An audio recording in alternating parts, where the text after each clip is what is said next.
This video contains descriptions of racism and discrimination that may be disturbing for some viewers.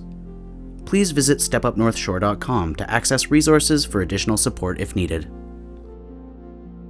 The Squamish and Tsleil-Waututh First Nations have lived in respectful relationship to the unceded land known colonially as the North Shore since time immemorial. Their continued stewardship of the land and water protects and restores resources for future generations to thrive. As a result of colonization, Indigenous nations experienced a significant loss of life due to disease.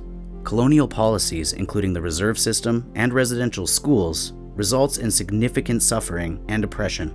Due to the complex and compounding impacts of racism and colonialism, Indigenous communities continue to experience social, cultural, and economic harm. The North Shore has deep and complex roots in racism, and the true history of racism is not yet fully understood. In the early days of settlement, immigrants from all over the world came to the North Shore to work in business, forestry, and fishing. At this time, racialized newcomers and their descendants were prohibited from voting. In the early 1900s, white settler groups worked to ban racialized immigrants from living and working on the North Shore. In West Vancouver, racist land covenants excluded people of color from owning land or living on local properties. Even though these exclusionary clauses in land titles were made illegal in 1978, they have not been fully removed and continue to carry an emotional weight. The history of North Vancouver is deeply intertwined with systemic injustices.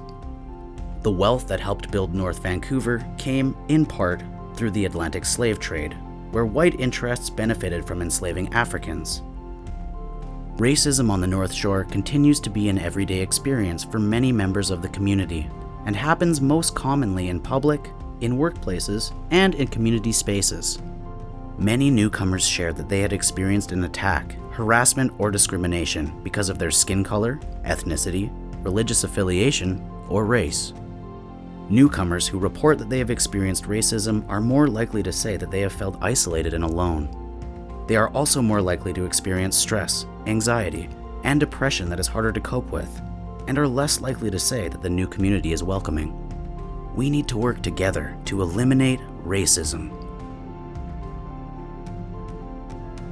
5 steps to achieving racial equity. Acknowledging the historical roots of racism, which is an important first step in understanding why racism is so deeply entrenched in our institutions, policies, and societies.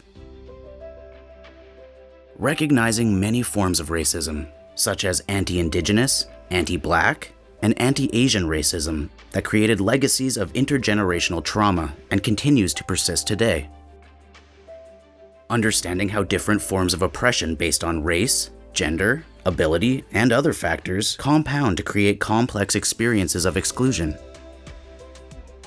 Holding institutions accountable for perpetuating racial disparities. Involving Indigenous, Black, and racialized people in meaningful ways to create anti-racist policies and practices. Racial equity is achieved when race no longer determines one's opportunities and success. Together, we can build equitable and inclusive communities for all.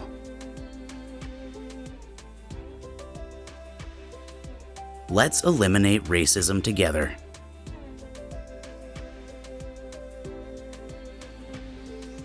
Learn more, get involved, make a difference.